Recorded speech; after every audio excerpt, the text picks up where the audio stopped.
Welcome to the Artistic Finance Podcast, where we break down the wall between art and money. If you're here looking for how to be an artist and financially sustain a career, you're in the right place. Keep listening and join us as we learn about artists and how they make money work for them. Hello, everyone. This is your host, Ethan Steimel, here for episode 16. Thank you for being here. I'm going to take a few minutes to talk about the development of artistic finance, so if you want to get to the Steve Woods interview, skip ahead about 5 minutes. As of this release, we have been publishing for 4 full months. This is episode 16, but we've actually released 19 episodes with 2 Connecting Cultures shows and a bonus episode with Sandy Chang discussing social justice. Now, none of this would have been possible without the behind-the-scenes team. My producing partner, Nicole Steimel, who decides our guest roster. If you know someone who would be great on the podcast, Nicole is the one to talk to. She ensures we include artists from various art forms and in various stages of their careers. Our producing consultant, Ann Nygren Doherty, reviews each episode and helps me re-edit to a conversational flow. If you think I get off topic during the episodes, just know that if Ann didn't tell me where to cut, the episodes would be 3 hours long. Our graphics and website creator, Josh Cutler, who has given hours of time and effort and taken time away from his own projects. The composer of our music, Chang Liu. When I asked for an upbeat and exciting intro, Chang called me from his home in Vienna and spent 2 hours explaining that I needed cello music to match the timbre of my voice.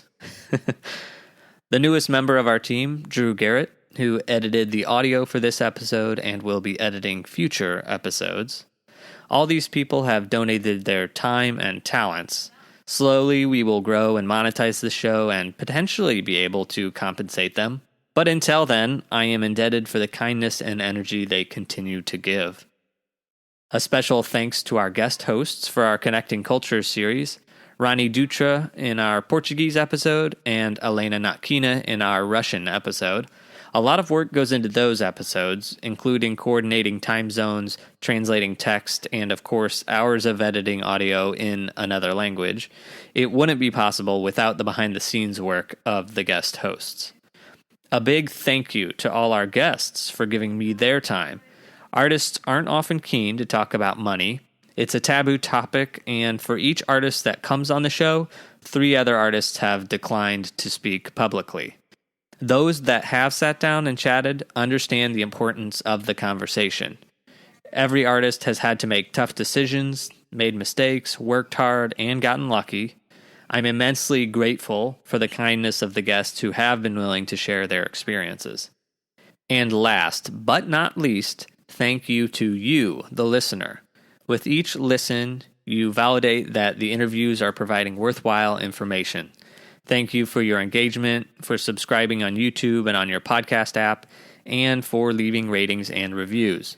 Every download gets us closer to reaching more people, closer to finding a sponsor, and being able to get ad revenue. Okay, we're almost to our interview with Steve Woods, but one final announcement. We now have a Patreon page. Visit artisticfinance.com for a link to our Patreon page, where you can get early access to episodes, bonus audio and video content, and chat with me behind the scenes. If you want to support the show and help cover our monthly fees and various expenses, this is a great way to do it. And if becoming a patron isn't your thing, we also have created a swag store if you want to support in a more capitalistic way. Visit artisticfinance.com to visit the shop or become a patron. Today's guest is lighting designer Steve Woods. He has designed at the Dallas Theater Center, Undermain Theater, and Kitchen Dog Theater. Regionally, he has designed at Jacob's Pillow Dance Festival, the Kennedy Center, and the Spoleto Festival.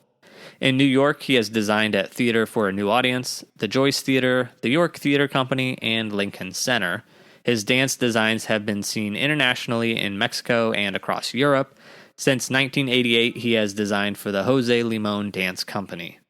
Currently, Steve Woods teaches in the MFA Stage Design program at Southern Methodist University in Dallas, Texas. That has led him to head the Design Showcase East each spring in New York City.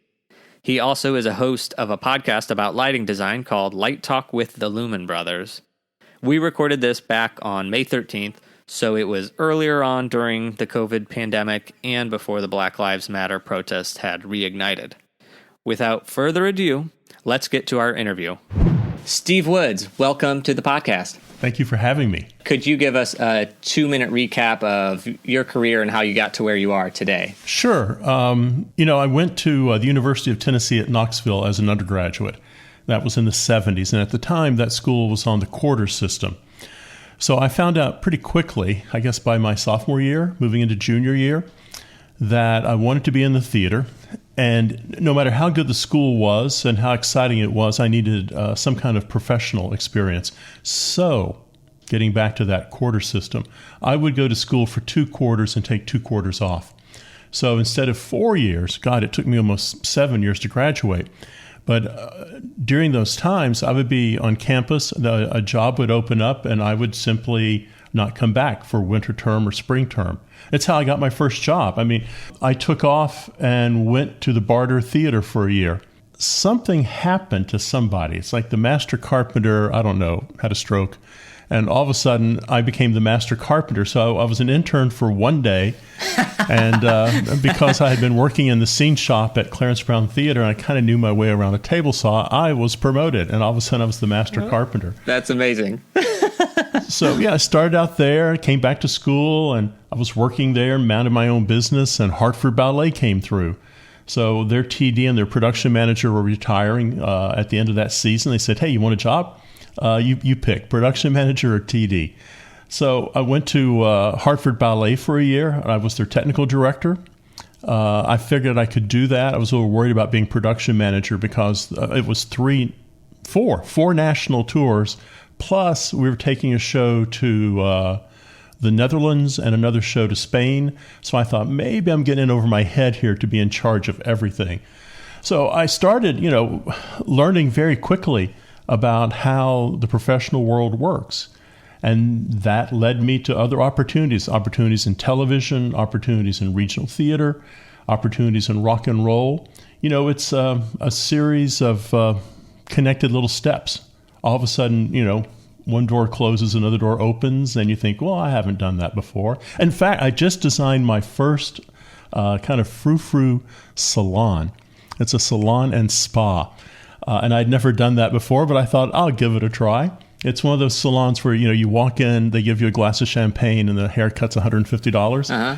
But the architect had never done it either. So all of a sudden, we're both kind of muddling our way to designing the salon. You just never know where life's going to take you. I went to Southern Methodist University for grad school, and you were the head of the design program and the head of the lighting design program. And that's how I know you recently, but when did you, in your career, go to teaching? Because you also taught somewhere in Louisiana, maybe, before Southern Methodist? I was at Baton Rouge. I think you met my daughter, right? Yes. She's all grown up now. She came and saw a design of mine, Alice Underground, and she hated it. So I met your daughter. When she was a little squirt, she would come to class and she would look at the design layouts by the students. And she would look at them and smile and nod if she liked them. And if she didn't like them, she would make a face and grunt. And it was really disconcerting for the students that she grunted at. But now she's off to the University of British Columbia doing her master's work up there. But that's when I decided, when I was at Baton Rouge teaching, I thought, I'm going to leave. And I thought, I'm not going to raise a daughter in Louisiana. I'm going to retire and become a gentleman farmer. And SMU came headhunting. So after 10 years at Baton Rouge, we moved across the river and came over to Dallas. And I've been here 21 years, I guess. But before that, I was working the road. I was touring. I was going on the road around the country, around the world. I was working, and still am, with the Lamone Dance Company, with Stuttgart Ballet, with the National Ballet. I kind of also wanted to slow down a little bit. I was on the road 32 to 40 weeks out of the year, and I just had gotten married. And I thought, well, what's the point of being married if you're not going to be with your spouse? So I kind of had teaching in the back of my head somewhere this could be interesting. And so I just explored that that avenue and kind of fell in love with it. It's also given me an opportunity to really cherry pick the projects I want to work on. Yeah. How old were you when you did graduate college? And then how old were you when you started teaching? Let me think. I got my union card while I was still an undergraduate. Then I guess I got married when I was about 30, maybe. And I started teaching when I was 32. And those 10 years at Baton Rouge taught me how to teach. That kind of prepared me for the step toward SMU. Okay, so about your union card, you're talking about USA 829 in undergrad? I got my union card, and then shortly thereafter, or my USA card, and then shortly thereafter, I joined 2 different IA locals also. So I've slowly stepped back from the IA, and I've actually stepped back from United Scenic Artists. I know you as a lighting designer. Did you go in the lighting design department or scenic department, or did it not matter at that point? There used to be all categories, which was, I can't imagine coming in as an all categories designer. My hat's off to anyone who ever did that. I came in as a lighting designer. Okay. I'm just trying to figure out, because you said you were TD, how soon did you go into lighting and then sort of stick with lighting? Well, what happened was I went to school and I needed money. I needed some type of part-time job, and the university had 2 job openings. I came in as an English literature major, by the way. They had 2 job openings. One was a short order cook at the student union, and the other was working in the scene shop at the theater department.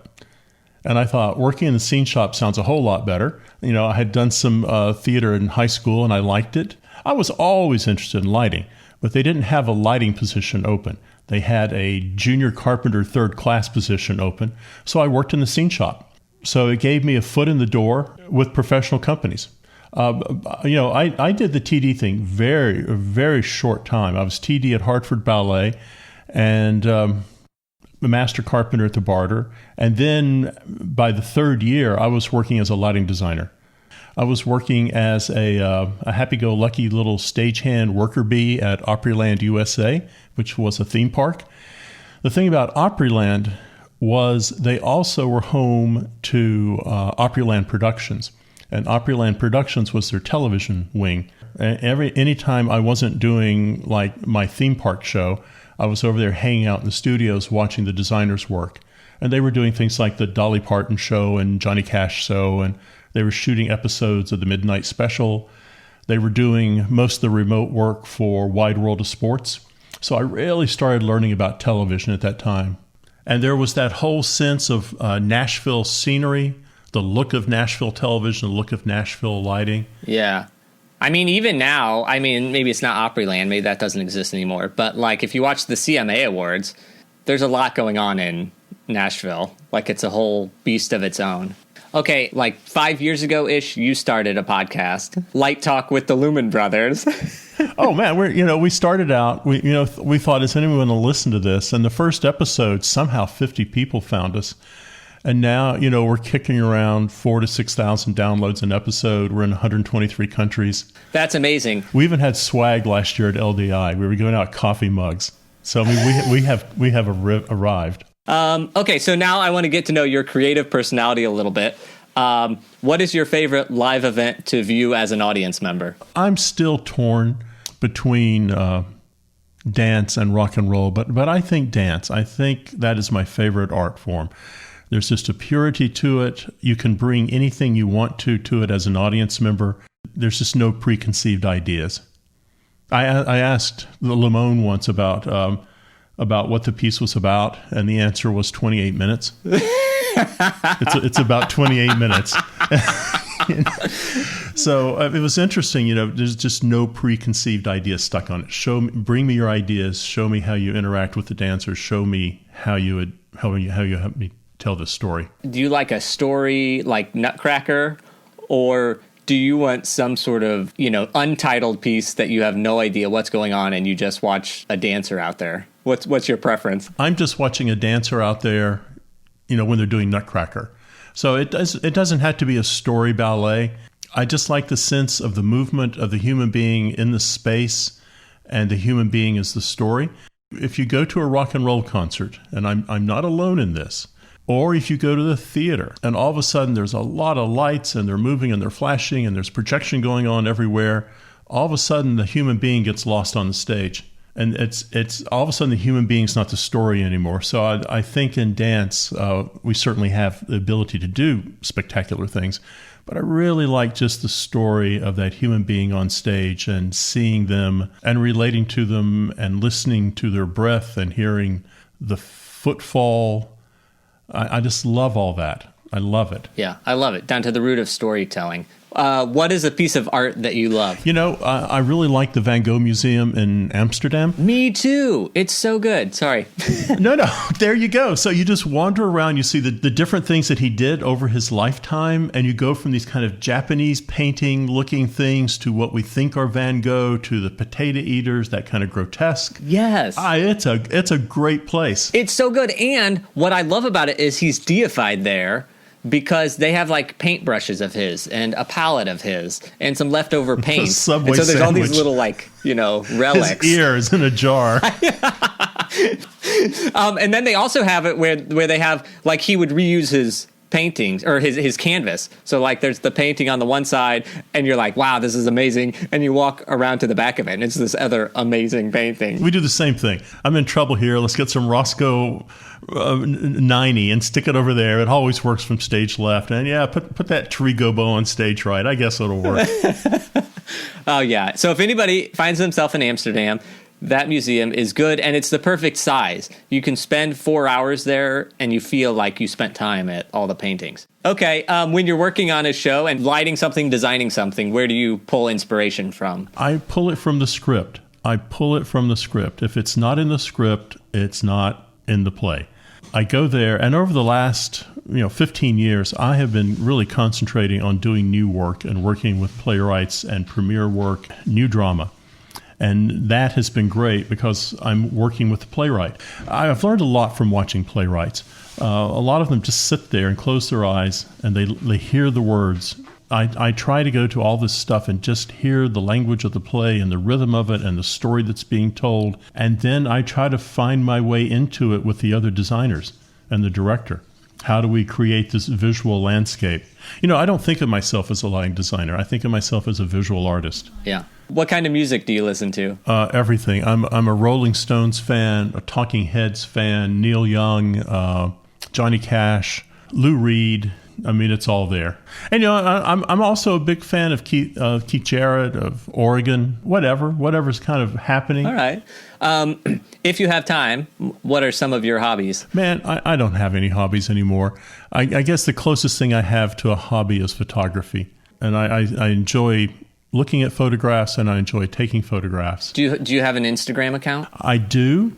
Have I ever posted anything?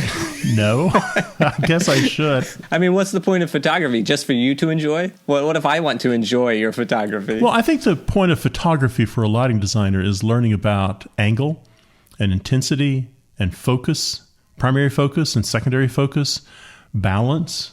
I think there's all kinds of things. And I just love looking at things around me and seeing how they look in different light. And composition, huge. These are all great things for lighting designers to study. Yeah. You are truly a visual designer. Okay, so that was your creative personality. Now let's get to know your financial personality. Could you describe your demographics? And if you don't want to say your age, you can just say a generation that you identify with. I'm at level 64, so I'm trying to get to level 100. I don't know if I'll make it, but I'm a proud child of immigrants. I'm a Scottish Highlander who grew up in Appalachia, in poverty and just working class family, blue collar farmers. That's me. Yes, I identify as a male, married to the same old ball and chain after 35 years, still there. Yes, she's glaring at me from the kitchen right now. I heard. Oh, good. You can keep that in the recording. Yeah. Okay, all right. Moving on from that, are you like a stereotypical artist in that you're bad with money, or are you a money wizard? Man, I'm both. I think what happens is I mean, at least for me, growing up on a farm, growing up in Appalachia, my parents had high school educations. They certainly were fine, and they certainly understood the value of a dollar, and they were never in debt. But they also didn't have the skill set or the financial understanding to say, this is what you should be doing. Let's talk about the stock market. Let's talk about retirement. Let's talk about insurance. These are things that, retirement came from working down at the plant. Insurance was connected with the plant. I was never bad with money. I was like every other college student. I got some credit card debt that was just stupid when I was in my 20s and got rid of that. And then you start kind of self-educating. I mean, you can go down and you don't even have to buy it. You can go to the library, Financial Planning for Dummies, and just start there. Yeah. And now it's on the internet. I mean, that's how I learned. I mean, I had a subscription to Money Magazine a long time ago. I did too. But now that would be absurd to get an actual subscription, I think. Well, now you look at that and you go, if you've got $30,000 that you need to invest, let's do this right now. Not many people who are starting on our business have $30,000 to invest. They might have 50, but Money Magazine is a little jaded toward who their clientele is. Wise of them. So are you a saver or a spender? I think I'm a saver. Listen, we just remodeled our kitchen. So yeah, there was some spending going on there, but we waited until the kitchen was on its last leg and was just saying, come on, just remodel me or burn the house down. So, I mean, if we really see something that we really, really want, then we're kind of, we think about it a little bit, but we go out and buy it. Like I thought our couch after 30 years was just fine. My wife didn't. She wanted a new one. So we went and got a couch. So there's that bachelor kind of thing about you. And I think, yeah, I've only had those jeans for 15 years. I'll keep wearing them. The bell bottoms will come back in fashion.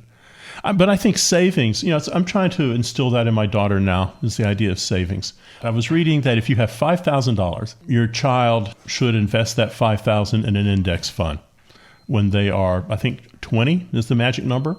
And then the next year, invest another $5,000. And then in the third year, invest another $5,000, which I know sounds like a lot of money. But $15,000 invested when you're 20, 21, and 22, by the time you're 65 with a normal rate of return is $1 million.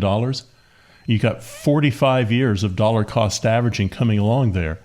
So I think savings and investing is a lot easier than most people think it is. Okay, I want everybody to stop the podcast, rewind 1 minute, and listen to that again until it sinks in, because I think that is so important. One of the reasons when I was 21, 22, I opened a Roth IRA and I started putting money in it. It's because I read in my Money Magazine, if at age 18 you started saving like $5 a week, that by the time you were 60, you would have $1 million. Or it was something really simple there. And it probably comes out to like $5,000 a year starting at 18 or 20. But the reality is, if you start early, it's much simpler and much easier to achieve things because, like you're saying, compound interest. Are you risk averse or a risk taker? No, man, I'm in Vegas. I go all in. I think a risk taker. But, you don't have to be a risk taker. You can invest in an index fund. And I don't want to bring up politics, but if that man had taken his $200 million inheritance and invested in an index fund from Fidelity, I mean, he'd be like one of the richest people on the planet. Index funds, there's no risk there. Just go with the S&P. Okay. What did your finances look like right when you started your career? Okay. I remember this vividly. I was in college. I was working 2 jobs, and I remember just thinking, if I can just make $500 a week, what a rich person I would be. All of my problems would be solved if I just made $500 a week. I didn't think about it. I didn't think about finance, and if I was well off or not well off. I thought about the enjoyment I was getting from the jobs I was taking. I was living that gypsy life, going to either the summer season or the fall winter season, or going on tour. I had food, I had a car, I had a warm place to live, so I wasn't too worried. As I got older, certainly by the time I'd gotten married, I thought, I got to grow and be an adult now. So I really started saving. And I set aside 30% of my salary every month. And because I want that money there for them in retirement, or if I pass away, I just want that money set aside. So I have done that for the last 35 years. It's just, it seems like, what happened to your raise? Well, I put more of it into the bank to set it aside for us for the future. That's amazing. Everybody should pause and rewind that again too, because like when I was 18-ish, it was like save 10% of your income, 10 to 15. And then a few years later, it was like 15, 20 if you can. And now it's like 20 is sort of what you should set. And it just sort of keeps getting higher just because of how everything works out. But 30%, I mean, I think that's the highest amount that anybody I know sets aside. You know, my master plan is when I actually have to take Social Security, I'm going to take that Social Security, and whatever that amount is, I'm going to look at my paycheck and deduct that same amount and save that either just in a straight savings account or max out completely what my IRA can be. So I can kind of double dip there for a few years. All right. Well, you're very good with money to me. Has there been any events in your life that affected how you view money? Yeah, I think about that. I think about the 3 times we had Republican presidents who crashed the market, and that set me back, and it makes me mad. You know, I want to go shake my fist at the White House. What are you guys thinking? Wait, was that 87 Bush Senior? Oh, we had Reaganomics, we had Bush Senior, we had Bush Junior, and we have a current situation right now. So yeah, I look at that. I'm going along. I'm thinking, yeah, this is great. This is great. What just happened? The market fell 23%.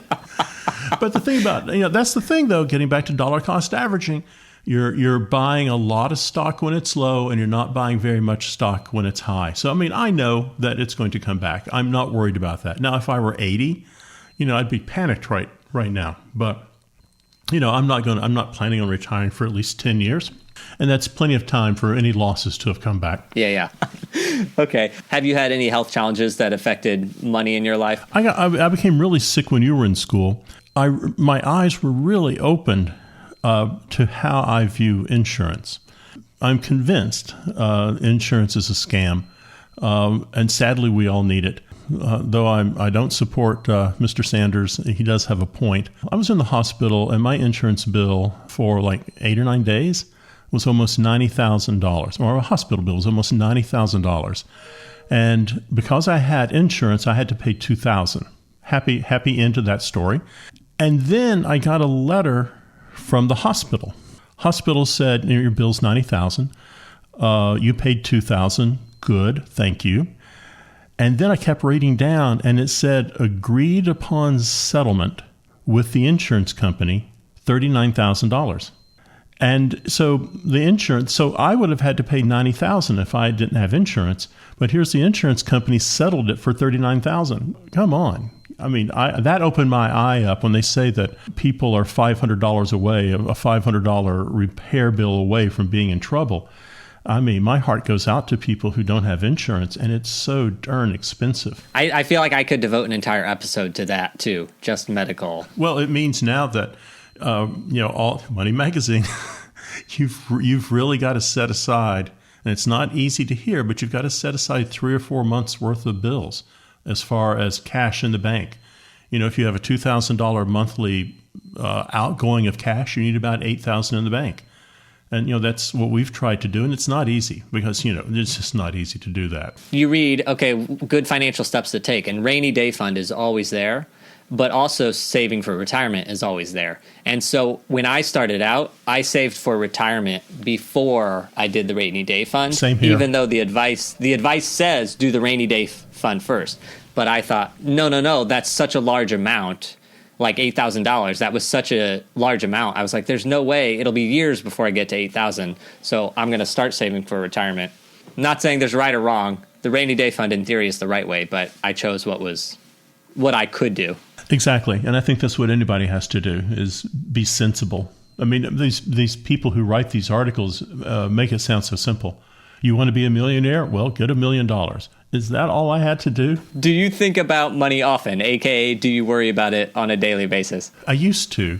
Once you have a child, then you start realizing that your behavior is how your child starts learning to act.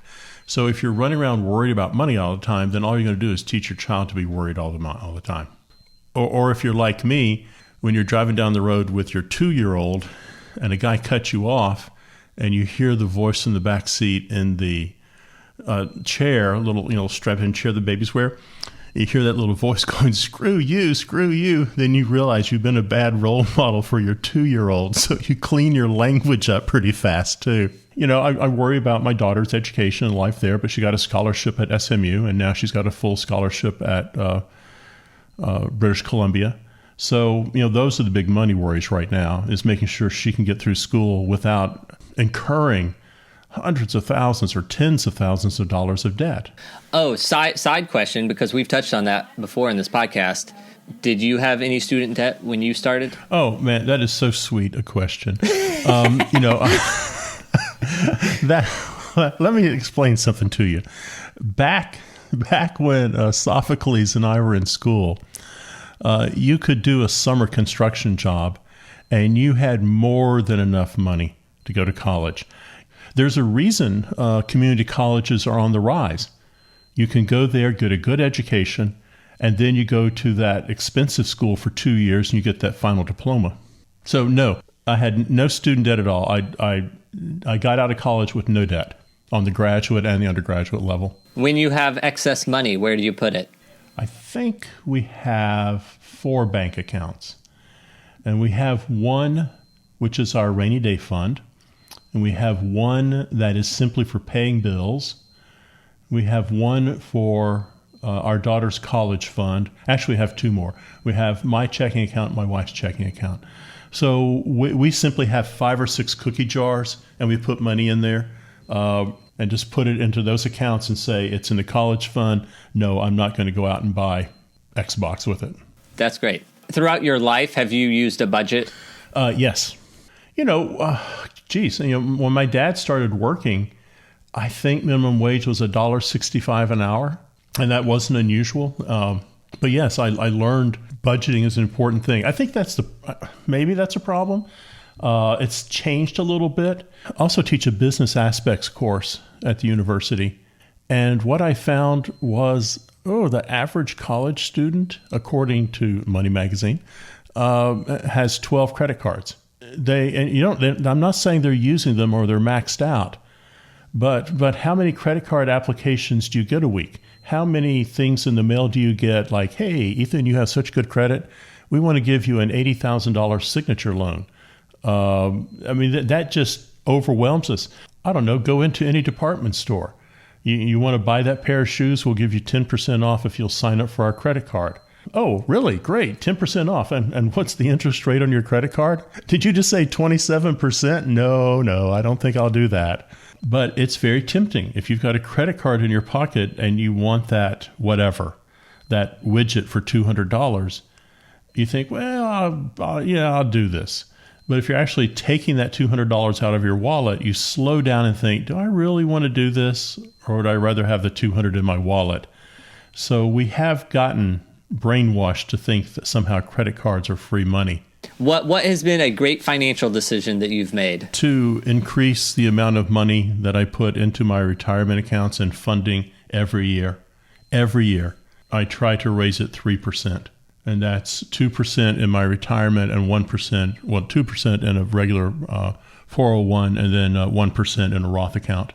And I look at that Roth as emergency money because I've already paid taxes on it. So that's the best decision. That's the best decision, is just to go slow. Because you're right. You said it a minute ago. You couldn't see yourself doing $8,000, but you could see yourself putting a little bit of money away every month. The best decision anyone can make is to put a little money away every month. Right. What has been a bad financial decision that you've made? When I was in college, getting in credit card debt and not calling the credit card company and saying I'm in over my head. I owe you $1,000, which people today would kind of laugh at. But at the time, I mean, that was a lot of money. And so I'm in over my head. I don't know what to do. And what you would find out is they would have said, well, let's change your monthly payment. I think people don't realize that credit card companies will work with them and solve their problems. The worst thing you can do is pretend it's going to go away or don't reach out for help. Now that I'm older and wiser, maybe even a school counselor could have helped counsel me on this, or at least pointed me in a direction to help me figure out finances. So that was kind of a mistake, the mistake of being stupid and naive and just not understanding how the world works and hoping somehow it's all going to get better. I can just man my way through it.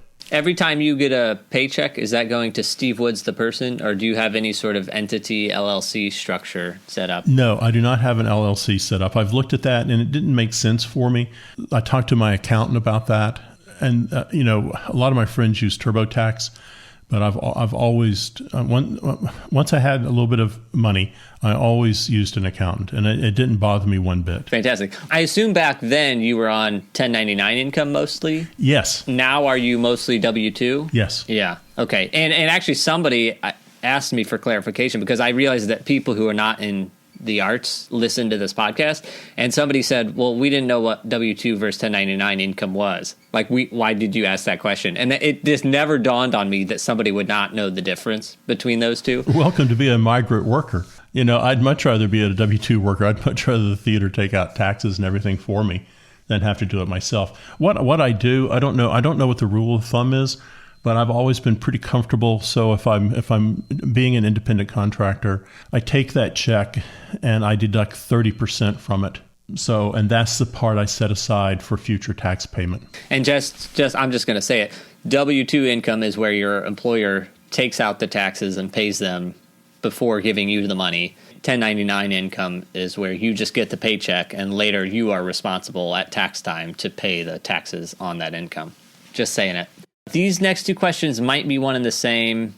So actually, I'm gonna just it's do you invest and how, and then the next question is what does your retirement plan look like? I don't know if those two things are connected for you. I guess they're connected. I mean, I'm just in mutual funds right now. Well, so I'm just going to break down your retirement savings. So from what I understand, from what we've already talked about, I assume you have a 401k through Southern Methodist University where you teach? Yes.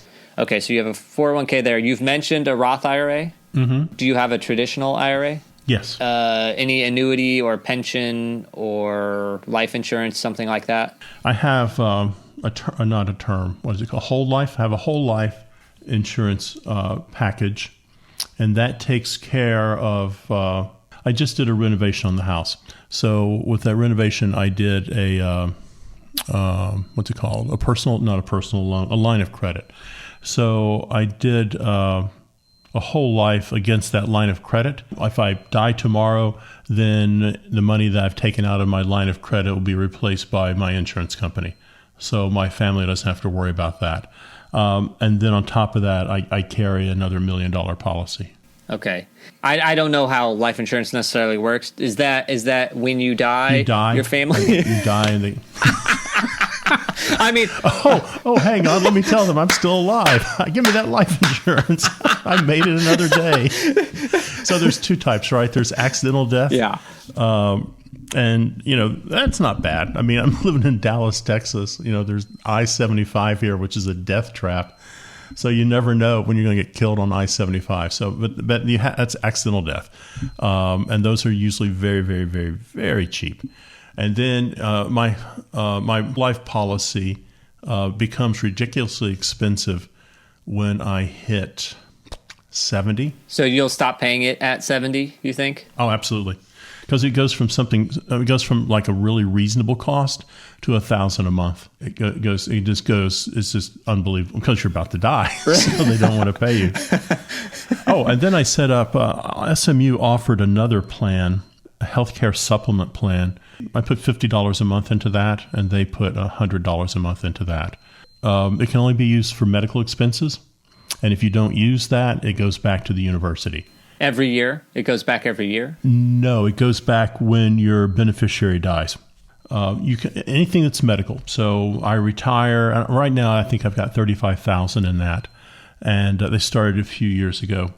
So I can take that money anytime I want to, and buy medicine, have surgery. And then, but it's in stocks and bonds, et cetera, growing. Yes, and then when that principal and their beneficiary die, if you've got $10,000 in it, it goes right back to the university. That's how they keep building the fund. It's not transferable to my children. Okay.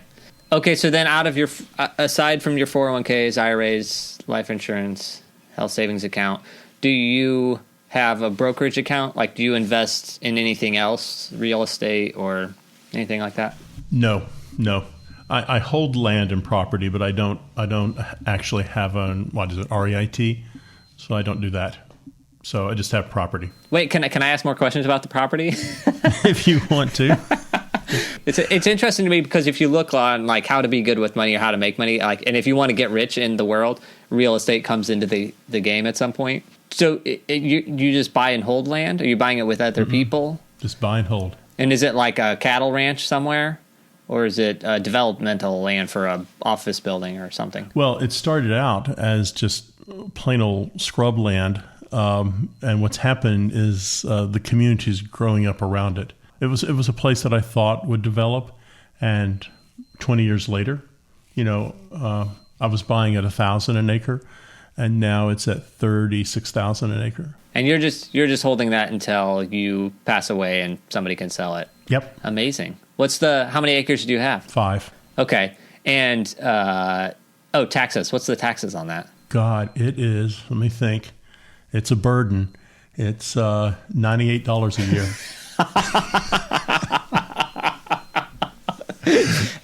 Can you imagine? Oh my goodness. Okay, that's really cool. It's in rural Tennessee, so it's $98 a year. It's unbelievably. I mean, it's like a gift. Send us our $98. Okay, here's $100. How important has your personal support system been to you, and how important has your professional network been to you? Personal support system's been very important. I mean, my wife is a huge help.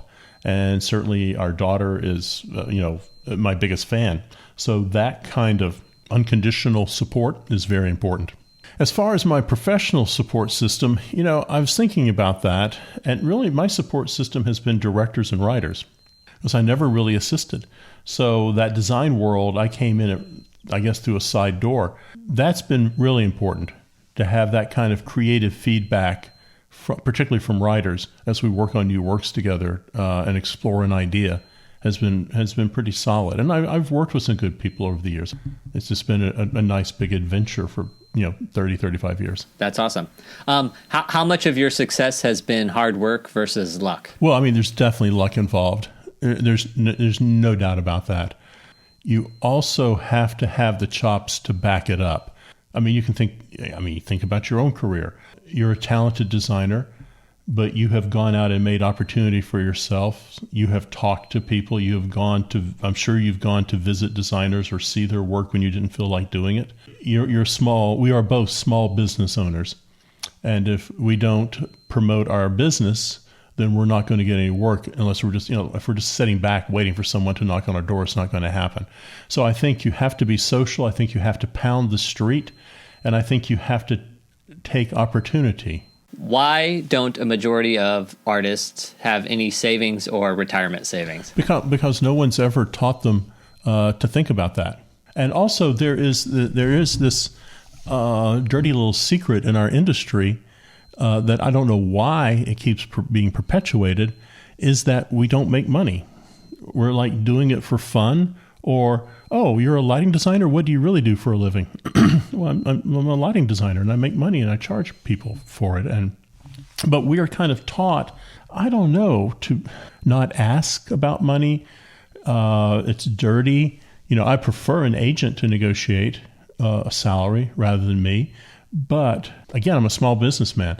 I think until universities start teaching their students that they are business owners, they're never going to think about it that way, and they're just going to be they take a job for $1,000, and then they don't realize they've got $800 of cost connected to that job. Yeah.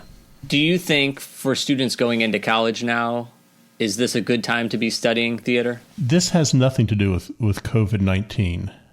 I think the question is is there a career in the arts? And I would say, yes, there is. As surely as there's a career in business or in medicine or in education.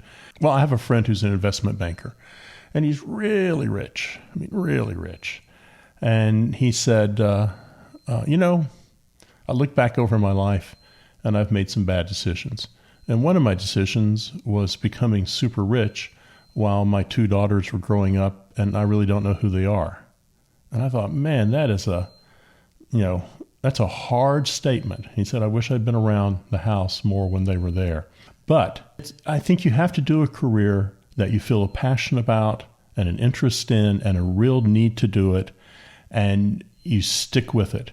And so if you want a career in the theater, yeah, now's a good time to be in the theater. I'll ask this through a COVID-19 lens, but answer it however you want. You're the head of Design Showcase East, is that right? That's right. And maybe also explain a little bit what exactly that is, because I know there's like a number of schools involved with that. But this year you had to go virtual with that. And I'm just wondering if you can sort of tell us about that. Well, there are two big showcases. There's UCLA's Design Showcase West, and there's the Meadows School of the Arts Design Showcase East. And students from different universities, if they're really interested in going to LA, they kind of head toward Design Showcase West. And if they're interested in working in the New York City market, they kind of head toward Design Showcase East. And then there's the big showcase up at Northwestern. University of Maryland has one in Washington, D.C. But these showcases are meant to be opportunities for students to network and present their work to professionals in the industry. So it's generally one day and an evening, and we send out invitations for Showcase East. And people come by. We're at the Alvin Ailey Studios, and they see the work of 35 students. This year, we recognized it, even before it became obvious. We started realizing in February this was going to be reckless to try to pretend there was going to be a showcase. I mean, we would have been shut down by the city of New York. But in February, we said, this is kind of reckless. And we decided to pull the plug on that.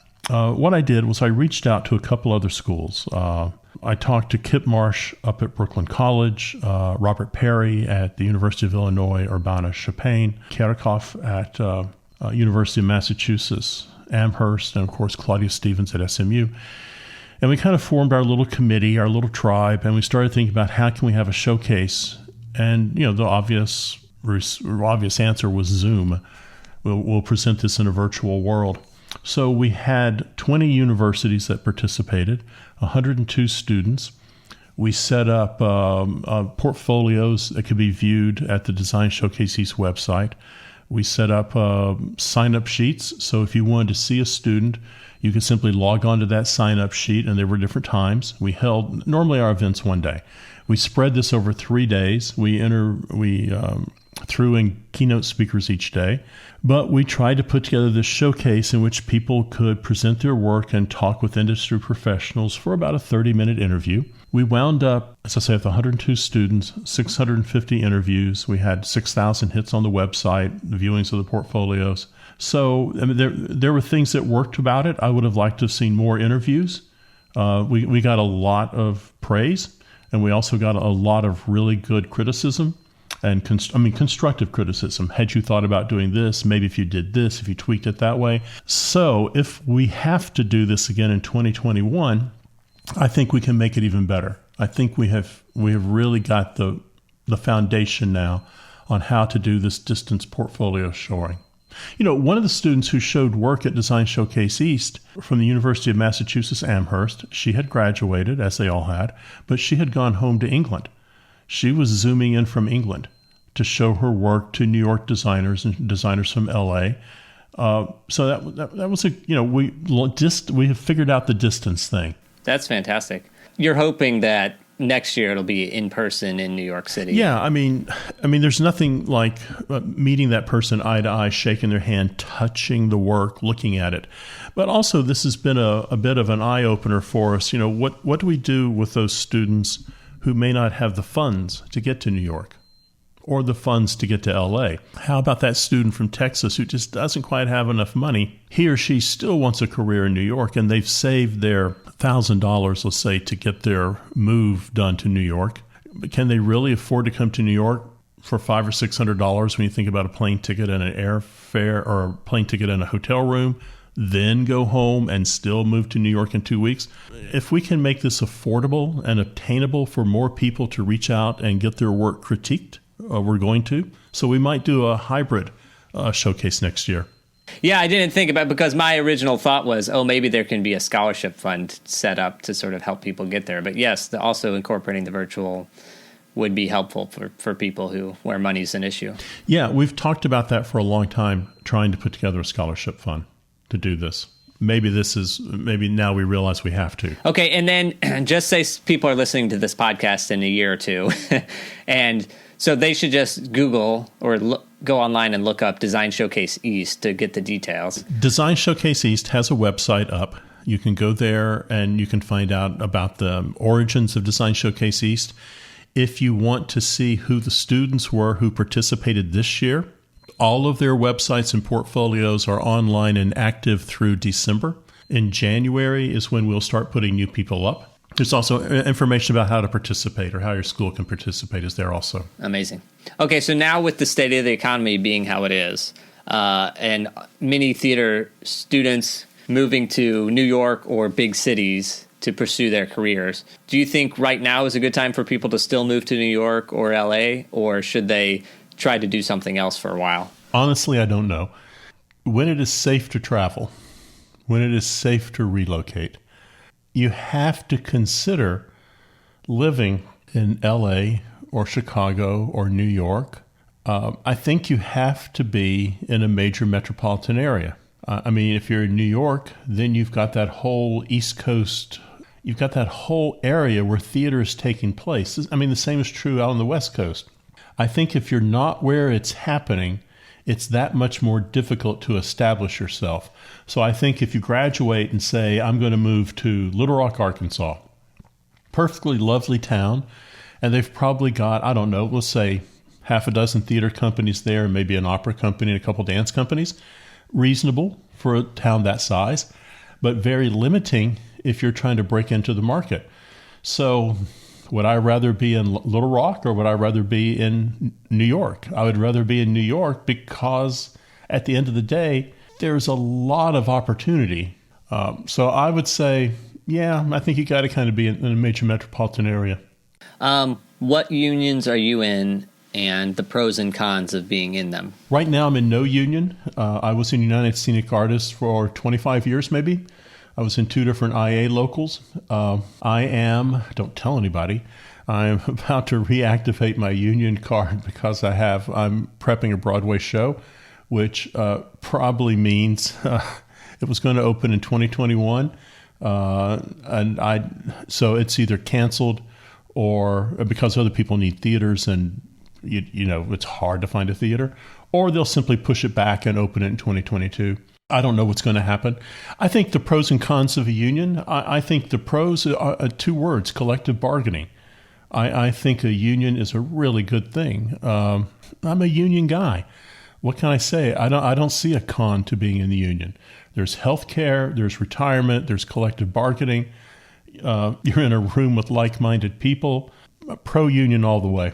All right. So wrapping this up, what is your financial goal for this year? Honestly, to increase my investments by $100,000. Fantastic. If I hit $75,000, I'll be happy, but I'd like to push it to $100,000. Okay, so we're in May, so we're almost halfway through the year. Do you have half of $75,000 or half of $100,000 yet? Not looking good. I've got about $40,000 so far.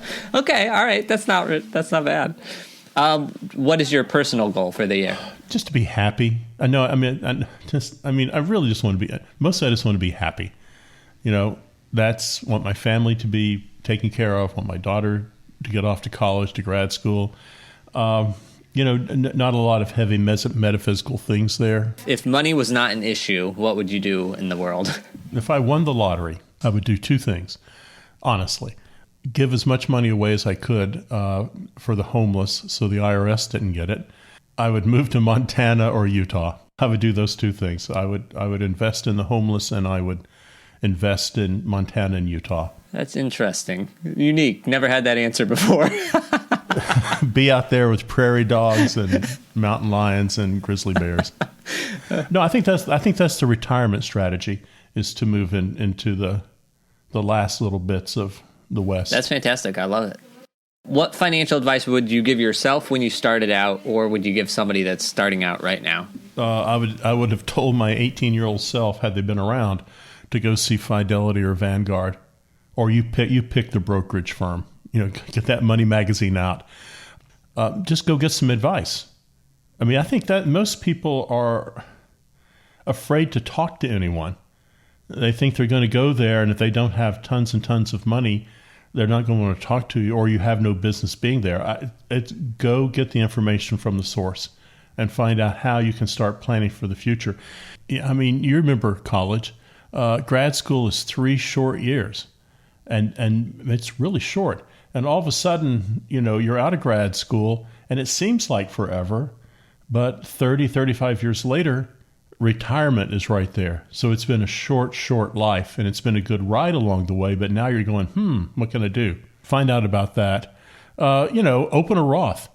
Again, where we started, $500, $50 a month. Stop with the credit cards. Think before you pull the trigger on that new purchase. What separates those that have had a successful career in the arts or in teaching the arts versus those that stop or never tried to do it? When you're starting out, you need to join a tribe. And I think you need to find your tribe. That could be an off-Broadway theater house in which they're doing work that you are tremendously interested in. It can be a dance company. It can be down at the bar with a band. But you need to find some people who are interested. You're all collectively interested in it. The first tribe that comes to mind for me is Wingspace. You've got a collective of very interesting people who work loosely together and do interesting things. Get yourself a tribe. The other thing you need is you've got to be stubborn. You have got to be stubborn, and you've got to be shameless. Steve Shelley has good advice about this, and he says it's about being social. You find the local watering hole in New York where those designers and those electricians and those assistants are hanging out. You go to where things are happening. You join a webinar. You start becoming visible. You go to SETC and you sit on a panel. You go to LDI. You get involved with USITT.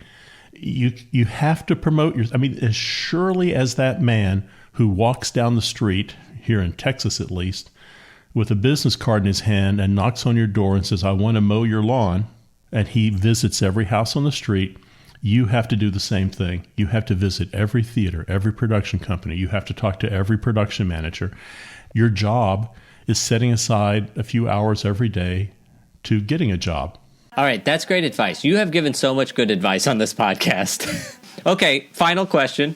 Where can people find out more about you? Well, they can visit, if they're interested in school, the Meadows School of the Arts at SMU, our website, and just click on theater and find me there.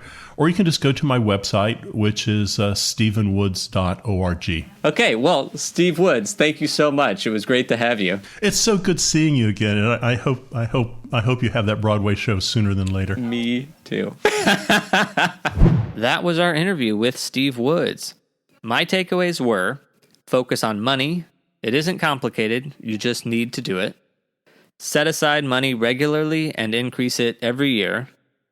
With the money you set aside, put it in an S&P index fund if you're in the USA.